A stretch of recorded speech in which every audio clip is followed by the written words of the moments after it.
फिर हुई हिंसा, फिर जलाए गए घर, फिर हुआ महिलाओं पे अत्याचार। हम बात कर रहे हैं मणिपुर की। हमारे साथ मौजूद है शबाना खान मुंबई से। हम शबाना खान से बात करने जा रहे हैं मणिपुर हिंसा के बारे में। डिटेल्स में हम जानना चाहेंगे कि असल में हुआ क्या था और कौन लोग थे और उनकी गिरफ्तारी अब तक क्यों नहीं हुई। शबाना खान जी, मुंबई स्टार न्यूज़ में आपका स्वागत है। शबाना खान जी, ये मणिपुर में जो हिंसा हुई है, इसके बारे में आप क्या कहेंगे? इसके बारे में तब पूरा देश और पूरा विश्व ही बात कर रहा है। इतना शर्मनाक हादसा ये पूरा हुआ है, दिल दहलाने वाला, हैवानियत से भरा। पूरे देश को उस पूरे देश का आज सर झुक गया है, और सिर्फ इसलिए कि कुछ दो जातियों के बीच में एक दर्जे को लेकर जो है, जहाँ से ये मुद्दा बढ़ता है और बढ़ते बढ़ते 2.5 महीने हो जाते हैं, मणिपुर पूरा जल रहा है। उस बीच में ये जो वीडियो 19 जुलाई को जारी हुआ, उसने हम सभी को इस ऐसे सोच में डाल दिया है कि क्या अब हमारी जो देश की बेटियां हैं या बच्चियां हैं, क्या अब वो महफूज है इस देश में? इतना दर्दनाक वीडियो और ऐसी हैवानियत का वीडियो जारी हुआ।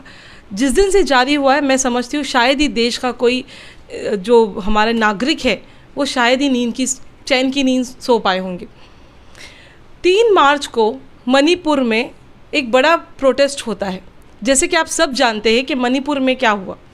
मणिपुर में 2 बड़े गुट, एक है मैठी समाज और दूसरा है कुकी समाज। मैठी समाज को चाहिए था एक दर्जा, कि उनको एसटी का एक दर्जा मिल जाए, जिसके लिए उन्होंने मांग की। कुकी समाज का कहना था कि जहाँ पे आप मेजॉरिटी में हो वहाँ पे आप दर्जा इस तरीके से माइनॉरिटी वाला स्टेटस क्यों मांग रहे। चलो ठीक है, ये जो दोनों आपस में गुटों में जो भी एक आइडियोलॉजिकल डिफरेंसेस था वो था, पर ये दंगे का रूप क्यों इख्तियार किया?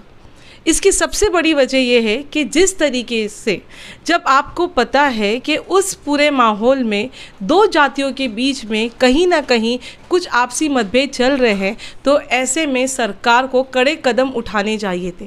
फेक न्यूज़, आरुषि चौधरी की एक सूटकेस वाला मर्डर जो 2022 में होता है, उसे मई में यहाँ पर ये बोलकर वायरल किया जाता है कि किस तरीके से कुकी समाज ने मैठी समाज की एक लड़की को उसका रेप कर उसे थैली में बांध करके फेंक दिया।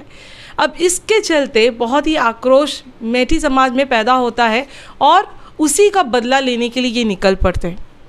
वहीं पे इम्फाल अगर आप देखो तो मणिपुर जो है, इम्फाल वैली में पूरा का पूरा मैठी समाज बसा हुआ है। मैठी समाज बढ़ता है आगे, करीबन 1000 आदमी निकलते हैं वहाँ से, पूरी आधुनिक हथियारों से लैस, और वो कुकी समाज के गांव पर जाकर वो बहुत बुरी तरीके से उन पर हमला करते हैं। उनके घर जलाए गए, उनके बच्चों को मारा गया, उनके बूढ़े आदमियों को मारा गया, और उनकी औरतों पर जो अत्याचार हुआ, वो 4 मई का वीडियो जो वायरल हुआ, अब जाकर उसने पूरे देश को हिला के रख दिया है। वो हादसा वहाँ पर होता है जिसकी खबर किसी को नहीं। फिर जाकर कहीं 18 मई को एक रजिस्टर केस आता है कि इस तरीके का मामला हुआ है, पर तभी भी पुलिस हरकत में नहीं आई। 21 जून को FIR लॉन्च होती है, उसके बाद भी कोई कार्रवाई नहीं की गई, और 19 जुलाई को जब ये वीडियो वायरल होता है तब जाकर प्रशासन हरकत में आए। सवाल ये बनता है कि 2 समुदाय की आपसी मुठभेड़ में औरतों का क्या कसूर था? क्यों हमारी औरतों को हर बार दंगों में जो है इस्तेमाल किया जाता है? क्यों उनके बदन पर जो है ये लड़ाई शुरू कर दी जाती है कि कौन किस समुदाय को नीचे गिराएगा, और नीचे गिराने के लिए इन्होंने हमेशा औरतों का इस्तेमाल किया है। अगर आप ऐसा ही केस देख लो तो गुजरात के दंगे जो 2002 में हुए थे, उसमें भी इसी तरीके से बिल्किस बानो के साथ, जो कि एक प्रेग्नेंट लेडी थी, उसके साथ भी यही दर्दनाक हादसा हुआ जिसके साथ गैंग रेप होता है। और वही आज 2023 में हमारी जो कुकी महिलाएं हैं, मणिपुरी महिलाएं हैं, उनके साथ अत्याचार किया गया। ये तो बहुत ही ज़्यादा दर्दनाक था कि किस तरीके से उनके पूरे कपड़ों को उतार कर हज़ारों की तादाद में जो आदमी उनको पकड़े हुए, उनके बदन को नोचते हुए, उनको पूरी सड़क पर चलाते हुए, बाद में उसमें से एक 19 साल की लड़की, एक 40 साल की औरत और साथ ही साथ एक 50 साल की औरत, इन तीनों के साथ मुझे बोलते हुए मेरे रोंगटे खड़े हो रहे कि क्या उन औरतों ने महसूस किया होगा, किस निगाह से उन्होंने आगे लोगों में एक मदद मांगी होगी कि शायद कि ये जो इंसानों के भेष में दरिंदे घूम रहे, कहीं किसी के दिल में वो इंसानियत जागे और उनकी मदद करे। 19 साल की जो लड़की जिस पे उन्होंने इतना अत्याचार किया, उस जंगल में लेकर 100 से ज़्यादा आदमियों ने उस पर गैंग रेप किया। उसका भाई बेचारा 19 साल का वो बच्चा, उसने अपनी बहन को किस हालत में देखा। जब वो अपनी बहन को बचाने गया तो उसके सामने ही उसको भी मार दिया जाता है, उसके 19 साल के भाई को मार दिया गया। क्या बीती होगी उस मासूम पर, उसने अपनी बहन को किस हालत में देखा और वो ये भी देख रहा था कि अब उसके साथ क्या होने वाला है। उस हालात में उस औरत की मदद करने के लिए ना वहाँ पे प्रशासन का कोई था, ना वहाँ पे कोई पुलिस थी। जब स्टेटमेंट उस लड़की का मिलता है तो उसने बताया कि उसको पुलिस वालों ने खुद जो है भीड़ के हवाले कर दिया। क्या यही जिम्मेदारी है हमारे प्रशासन की? क्या हमारी सरकार सो रही थी जब 18 मई को वहाँ पर कंप्लेन रजिस्टर हो रही है, जब 21 जून को एफआईआर लॉन्च हो रहा है, तो उस वक्त हमारे सीएम क्या कर रहे थे, उस वक्त गवर्नर क्या कर रहे थे, उस वक्त पीएम क्या कर रहे थे, उस वक्त हमारी आदिवासी महिला रिप्रेजेंटेटिव जो प्रेसिडेंट बनी हुई है वो क्या कर रही थी? क्या उन्हें नहीं देखा कि मणिपुर में जिस तरीके का यह हादसा आज उठकर आया है और जिसने पूरे देशवासियों को हिला कर रख दिया है? हमारे दिल दहल गए, वो रोंगटे खड़े हो गए कि किस तरीके से उन औरतों पर बीती होगी, उन्होंने क्या महसूस किया होगा, उनका क्या दर्द हुआ होगा। और उसके बाद भी, उस हादसे के बाद भी 2.5 महीने तक वो औरतें कहाँ रही थी, किस हालत में थी, उनका मेंटल बैलेंस क्या हुआ होगा, उनकी मेंटल स्थिति क्या हुई होगी, वो आप सोच भी नहीं सकते। इतना सब कुछ होने के बाद प्रधानमंत्री साहब हमारे एक 36 सेकेंड का स्टेटमेंट जारी करते हैं। इतना वो बोलते हैं कि हम बेटी बचाओ और बेटी पढ़ाओ की बात करते हैं। तो आज मणिपुर के लिए 1 सेकेंड उन्होंने निकाला और खाली इतना कहा कि निंदनीय है। उनके इस शब्द को लेकर हम क्या कहें कि आज हमारा लोकतंत्र किस मोड़ पर आ गया है कि पूरी तरीके से भीड़ तंत्र उसको कंट्रोल में कर रहा है। ये भीड़ के चेहरे कौन हैं, इसे पहचानना ज़रूरी है। ये हैवान कौन है जो इंसान की खाल में घूम रहे हैं, क्या पता वो आपके आसपास भी हो। अक्सर देखा गया है कि भारत देश में महिलाओं पे रेप, हर दिन जो है रेप के केसेस जो है बढ़ते नज़र आए हैं। इस पे जो है रुकावट कहीं दिखाई नहीं दे रही है। हर दिन नई कहानी सुनने को मिलती है और हर बार जो है वो रेपिस्ट जो है छूट कर बाहर आ जाता है। भारत देश में ऐसा कोई कानून बनना चाहिए जिससे ये रेप के जो केसेस कम हो सके। जैसे कि गल्फ़ में जो है, सऊदी अरेबिया में जो कानून है, रेप जो करता है बंदा उसको जो सज़ाए मौत दी जाती है। इस बारे में आपका क्या कहना है? जी, मैं भी इसी सपोर्ट में हूँ। जिस तरीके से आज हमारे देश में आप देख लीजिए, सिर्फ दंगे ही नहीं, आए दिन हर 3 मिनट में एक औरत का रेप होता है हमारे देश में। तो ये जो हैवानियत, और रेप तो हो रहा है लेकिन अब वो रेप करने का जो लेवल आप देख रहे हो वो बहुत ही ऊपर जा चुका है, जिसको हम हीनियस क्राइम, हीनियस एक्ट में मानते हैं।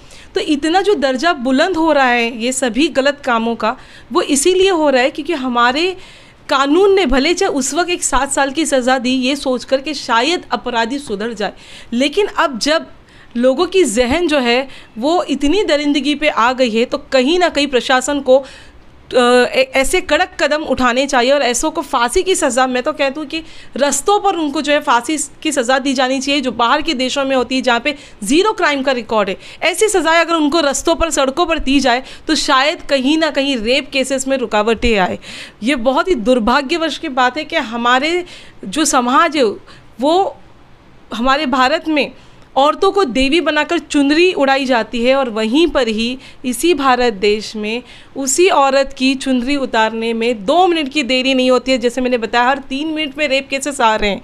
वो बिल्किस बानो हो, गुजरात के दंगों की, वो निर्भया केस हो, वो उन्नाव का केस हो, वो आसिफा का केस हो, इन सभी मामलों में आपने देखा है कि वो कहीं बच्ची है तो कहीं एक जवान लड़की है तो कहीं एक बूढ़ी औरत है। ये कैसे हैवान हमारे देश में घूम रहे हैं और इनकी हिम्मतें कैसे बढ़ रही है। तो इनकी हिम्मतें इसीलिए बढ़ती है क्योंकि अभी तक हमारी जो फास्ट को जो हमारी फास्ट ट्रैक कोर्ट होती है, उनको भी वक्त लग जाता है इस पर जो है रिज़ल्ट लाने में। तो मैं ये मांग करती हूँ प्रशासन से कि जल्द से जल्द अगर कुछ ऐसा ठोस कदम लाया जाए और इनको फांसी की सज़ा दी जाए, या उनको मैं कहती हूँ 5 बार फांसी की सज़ा लगा दी जाए, ताकि देखने वाले की रूह कांप उठे कि दोबारा वो किसी बहन को, किसी की बेटी को, किसी की माँ को छूने से पहले 10 बार सोचे और अपना अंजाम सोचकर ऐसी चीज़ ही उसके ऐसे ख्याल ही उसके जहन में ना आ पाए। मैडम, मणिपुर का तो ये केस सामने आ गया, लेकिन मणिपुर में और भी ऐसे कुछ केस ये 2.5 महीने के भीतर में जो है हुए होंगे, रेप केस हुए होंगे या और भी कुछ क्राइम हुआ होगा, तो ये लोगों के लिए सरकार क्या करना चाहिए? आपका क्या कहना है इस बारे में? मैं तो उम्मीद खो बैठी हूँ इस सरकार से, क्योंकि अब ये जो केस वायरल हुआ है 2.5 महीने के बाद, अब जाकर ये वायरल हुआ है। आप ये सोचिए, वही जो लोग जिन्होंने इस हैवानियत को अंजाम दिया था, वो लोग 2.5 महीने तक पूरे खुले आज़ाद घूम रहे थे। क्या नहीं इन्होंने दूसरे भी और जगहों पर, दूसरी और औरतों के ऊपर जो उनके हाथ में लगी होगी, उनके साथ ये दर्दनाक वाक़या नहीं हुआ होगा? अगर आप सीएम बीरेन सिंह का इंटरव्यू इंडिया टुडे में सुनेंगे तो उन्होंने कहा कि ऐसे और 100 से ज़्यादा मामले रजिस्टर हुए हैं। इसका मतलब ऐसी चीज़ें हुई है, तो जो रजिस्टर हुए वो तो है, जो नहीं रजिस्टर हुए फिर उन औरतों का क्या?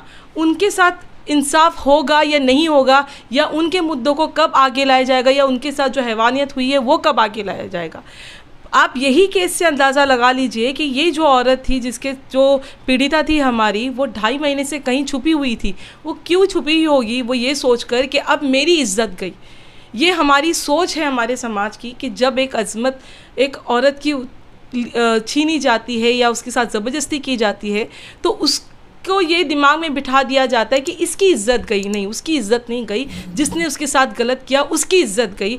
आज मणिपुर में जो हादसा हुआ उसमें उन तीनों औरतों की इज्जत नहीं गई, बल्कि उन्होंने तो बर्दाश्त किया उस वक्त हालातों को। इज़्ज़त अगर किसी की गई तो हमारे भारत सरकार की गई। हमारे भारत की जो सोच थी उसकी इज़्ज़त उतर गई। हमारे कल्चर की इज़्ज़त उतर गई कि हम किस कल्चर, हम किस संस्कृति से बिलोंग करते हैं और हमारे देश में आज क्या हो रहा है। जब तक हम औरतों को ये एहसास नहीं दिला देंगे कि जो उनके साथ हुआ वो बुरा हुआ और हम सब उनके साथ में हैं, इससे जो है वो सर्वाइवल है, वो तो एक कहीं ना कहीं हमको एग्जाम्पल सेट करके दे रही है कि उनके साथ इतना बुरा हुआ, लेकिन उन्होंने बुज़दिलों की तरह मरना पसंद नहीं किया। वो आज इंसाफ की गुहार लगा रही है ताकि किसी और बहन के साथ में ऐसे हैवान दूसरा गलत कदम ना उठा सके। तो इनको तो सलाम करना चाहिए उन औरतों को जिन पर ये दर्दनाक हादसे हुए, फिर भी वो खड़ी है और इंसाफ की गुहार लगा रही है। उस औरत ने मरना पसंद नहीं किया, उस औरत ने इंसाफ मांगना पसंद किया। तो ये मैसेज यहाँ से जाना चाहिए कि जो औरतें अपनी बातों को आगे नहीं रख पाई वो भी आगे आए और अपनी बातों को आगे रखे, ताकि ये हैवानों को सबक मिले कि एक औरत नहीं, ऐसी 100 औरतें बोल सकती है अगर उनके साथ कुछ गलत होता है, और समाज को उनका सपोर्ट करना चाहिए। अब तक के जो है कोई मीडिया इसे दिखाया नहीं था। वीडियो वायरल होने के बाद में जो है ये मामला गर्म हुआ। तो इतने वो पीरियड से लेके अब तक के जो है सरकार क्या कर रही थी, वहाँ की पुलिस क्या कर रही थी, और कहीं ना कहीं कहीं ना कहीं इसे समझा जा सकता है कि पॉलिटिकल सपोर्ट भी जो है मेती समाज को जो है मिल रहा था बैकग्राउंड से। आपका इसमें क्या कहना है मैम? बहुत क्लियर पिक्चर है, किसी के लिए भी कोई कन्फ्यूजन की ज़रूरत ही नहीं है। आप खुद देख लीजिए, अगर मणिपुर जल रहा था या जो भी हादसे हो रहे थे, ऐसा नहीं है कि कहीं कोई रिपोर्टिंग नहीं हुई है, सबको सब पता था। कैसे आप बताएं कि वो 1000 मॉब जो आगे बढ़कर एक पूरे कुकी समाज के लोगों को जला रहा है, उनकी औरतों के साथ गलत हरकत की जा रही है, उनके लोगों को मारा जा रहा है, गोली चलाई जा रही है, क्या ये किसी को पता नहीं चल रहा होगा? क्या ये वहाँ के प्रशासन को पता नहीं, वहाँ के लोकल पुलिस स्टेशन को पता नहीं चला होगा कि यहाँ पे इस तरीके के हादसे हो रहे हैं? जैसे कि मैंने आपको बताया, स्टेटमेंट में पुलिस ने हवाले कर दिया, ऐसा स्टेटमेंट जारी हुआ है कि पुलिस ने भीड़ के हवाले उन पीड़िताओं को कर दिया। तो ये प्रशासन कहीं ना कहीं मिला, तो ये प्रशासन अगर मिला है तो उनके ऊपर ज़रूर कोई ना कोई हाथ होगा, तब जाकर तो ये उनके सपोर्ट में उतरे। और मेरी समाज क्योंकि मेजॉरिटी में है, क्योंकि बीजेपी के वोटर होंगे, उस सत्ता पार्टी के वोटर है, तो उनको बचाने का पूरा काम किया जा रहा है, या क्यों कहो ये पूरी तरीके से एक सपोर्ट क्रिएट किया गया है कि आप कुकी समाज को या जो माइनॉरिटी में है उनको हटा दो वहाँ से, और ये जगह पूरी आपकी। ये पूरे कब्ज़े के हिसाब से मैं इसे देखती हूँ कि अपने पर्सनल फ़ायदे के लिए एक सियासती जो बोलते हैं ना, एक खाना पकाने के लिए इन्होंने और जो लोगों की चिताओं के ऊपर अपनी रोटियों को सेका है। ये बहुत ही दर्दनाक मैं कहूँगी हादसा है लोगों के लिए, और लोगों को समझना चाहिए कि पूरा क्लियर पिक्चर है। सीएम कुछ नहीं कर रहे हैं, प्रेसिडेंट कुछ नहीं कर रहे हैं, पीएम के पास वक्त नहीं है मणिपुर जाकर वहाँ के लोगों का जायज़ा लेने के लिए। रिपोर्टर्स वहाँ जा रहे हैं, लेकिन मेन स्ट्रीम मीडिया सीमा हैदर पर वीडियो बना रही है, जबकि मणिपुर जल रहा था। वहाँ की औरतें क्या बदुआ दे रही होगी कि हमारे पास देश का कोई मदद नहीं पहुंच रही, क्या मणिपुर हमारा हिस्सा नहीं है? सिर्फ वहाँ से दो लोकसभा के मेंबर आ रहे, इसके लिए वो इतना इम्पोर्टेंट राज्य नहीं होता है हमारे सियासतदानों के लिए। जबकि वहाँ की जो ज़मीनें हैं वो बहुत ज़्यादा रिसोर्स में पावरफुल है, वो पूरे देश को अच्छा खासा रिसोर्स प्रोवाइड कर रही है। हमारे लिए प्राउड की बात है, जिसे कभी पंडित जवाहरलाल नेहरू ने ज्वेल लैंड कहा है कि हमारे देश का ताज अगर कहीं है तो वो मणिपुर है। आज उसी मणिपुर में, आज उसी खूबसूरत जो उसे जन्नत कहा जाता था फूलों का, आज वहाँ की औरतों के साथ इतना बुरा, वहाँ के फूलों को इस तरीके से मसला गया। ऐसे तो कोई हैवान नहीं करता है, ऐसा तो कोई जानवर नहीं करता है जिस हिसाब से दरिंदगी वहाँ पे हुई। और पूरा खुला सपोर्ट यहाँ पे नज़र आ रहा है कि अभी तक अगर चाहते तो 24 घंटे के अंदर मणिपुर के सिचुएशन पे कंट्रोल किया जा सकता था। एक पीएम की गाड़ी निकलती है, एक सीएम की गाड़ी निकलती है तो इतनी सिक्योरिटी टाइट हो जाती है।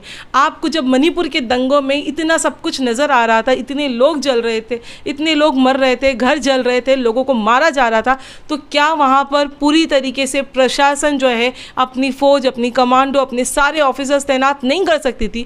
पर शायद मकसद यहाँ पर कुछ और ही होगा, तभी मणिपुर को जलने दिया गया, तभी जो एक समुदाय को सपोर्ट किया गया ताकि दूसरे समुदाय पर वो जो है अपना कब्ज़ा जमा सके, या उनके साथ जो है जैसा सुलूक वो चाहते थे वो कर सके, ताकि उनको लुभा सके और वो वोटर्स उनके लिए रेडी हो जाए आगे आने वाले इलेक्शंस में। मैडम, कब तक के जो है भारत की महिलाएं ऐसे दरिंदों का शिकार बनते आएगी, और सरकार को ऐसे दरिंदों को किस प्रकार की सज़ा देना चाहिए, कठिन से कठिन सज़ा देना चाहिए ताकि दोबारा इसे जो है कोई मतलब कर ना सके? आपका क्या कहना है इस पर? कब तक औरतें शिकार होती रहेंगी? ये तो आप अभी जो हमने पिछली 15 अगस्त में आपने देखा होगा कि गुजरात के दंगों में जिन्होंने बिल्किस बानो के साथ जो कुकर्म किया था, उसके बाद उनको जेल हुई और जेल से उनको रिहाई मिल जाती है ये बोलकर कि वो एक सभ्य समाज का हिस्सा है और उनके आचरण बहुत अच्छे हैं, ये बोलकर उनको जेल से रिहा कर दिया जाता है उन सभी रेपिस्ट को। और जब वो जेल से बाहर आते हैं तो उनकी आरती उतारी जाती है, उनको हार मालाएं पहनाई जाएगी। तो जब तक इस देश में एक रेपिस्ट का सत्कार होगा, मैं समझती हूँ इस देश की औरतें कभी सुरक्षित नहीं होगी। जिस दिन उस रेपिस्ट को फांसी की सज़ा नहीं दी जाएगी फास्ट ट्रैक कोर्ट में, यानी जैसे ही रेप का कोई इंसिडेंस, ऐसा हादसा आता है, तो उसी वक्त 6 दिन के भीतर ही उस कल्प्रिट को सज़ा मिल जानी चाहिए। तभी मैं समझती हूँ कि एक मैसेज जाएगा शासन की तरफ से कि रेपिस्ट जो है वो कहीं भी भाग नहीं सकता है, या 7 साल की सज़ा काट कर वापस से उसी समाज में घूम नहीं सकता है, तब जाकर उनके हौसले ख़त्म होंगे। नहीं तो ये औरतों को अपने इस्तेमाल करने का एक साधन ही समझते रहेंगे। सोच बदलनी होगी, हमें कड़क जो है कानून बनाने होंगे, तभी जाकर हमारी औरतें जो है वो सुरक्षा में रहेगी। नहीं तो जिस तरीके के हालात चल रहे हैं और जिस तरीके का प्रशासन चल रहा है, जिसमें ढिलाई हो रही है, रेपिस्ट आराम से घूमते हैं। और क्या पता मणिपुर के में जो ये वीडियो वायरल हुआ है उसमें जो आदमी पकड़ा गया अभी, हीरा दास करके 32 साल की उम्र है जिसकी, सिर्फ एक अरेस्ट हुए अभी तक, तो उस एक अरेस्ट को क्या पता आगे जाके कभी किसी पार्टी का टिकट मिल जाए और वो मंत्री पद हासिल कर ले। आप देख लीजिए हमारे देश में हर जगह पे जिस तरीके से एग्जाम्पल सेट किया जा रहा है। आप वो जो लेडी जो गोल्ड मेडलिस्ट थी उसके साथ किस तरीके से बुरा बर्ताव करते हैं स्पोर्ट मिनिस्टर, और बाद में उनको किस तरीके से क्योंकि वो बीजेपी की विधायक है तो उनको बचाया जा रहा है। तो सत्ता पार्टी ये डिसाइड कर ले कि उनको अपने विधायकों को बचाना है, अपने मंत्रियों को बचाना है, और औरतों के साथ जो हो रहा है उस पर अगर वो आंख बंद कर लेते हैं और कुछ नहीं कहते हैं तो औरतें हमारे देश की कभी भी सुरक्षित नहीं होगी। ये पूरा का पूरा प्रशासन का फेलियर है, बड़ा फेलियर है कि उन्होंने हमारी औरतों की सेफ्टी के लिए सिर्फ बातें करते हैं, सिर्फ स्लोगन देते हैं, सिर्फ नारा लगाते हैं, और लेकिन उनकी हिफाजत के लिए कुछ भी ऐसा ठोस कदम नहीं उठाया जा रहा है। मैडम, मोदी जी का एक नारा है बेटी बचाओ और बेटी पढ़ाओ, और कहीं ना कहीं हमारे भारत देश की बेटियों पे जब कोई मुसीबत आती है जब कोई ऐसे हादसे, मणिपुर जैसा हादसा आता है, तो वो नारा कहाँ जाता है? मतलब ऐसा है कि सरकार के बोलने और करने पे क्या फ़र्क नज़र आता है मैडम आपको? बहुत फ़र्क है। जिधर देखो हवस के जल्लाद बैठे हैं। संभाल के रखो अपनी फूल सी बच्चियों को, क्योंकि देश को चलाने वाले बे औलाद बैठे हैं। इनके जज्बात नहीं हैं, इनके करने और बोलने में बहुत फ़र्क है। अगर वाकई में ये बेटियों को बचाना चाहते तो उन्नाव की हमारी बेटी बच जाती, ये बचाना चाहते तो आसिफा बच जाती, ये बचाना चाहते तो मणिपुर बच जाता। ऐसे बहुत सारे ऐसे केसेस आए हैं इस 9 साल में, इस 2014 के बाद से, जिसमें हमने देखा है कि किस तरीके से औरतों की तरफ बढ़ते हुए क्राइम जो है वो सबसे ज़्यादा बढ़े हैं। और बड़े अफसोस की बात होती है कि जब कांग्रेस की सरकार थी और एक दामिनी केस रेप जो सामने आता है, उस वक्त बहुत पुरजोर तरीके से एहतजाज किया जाता है।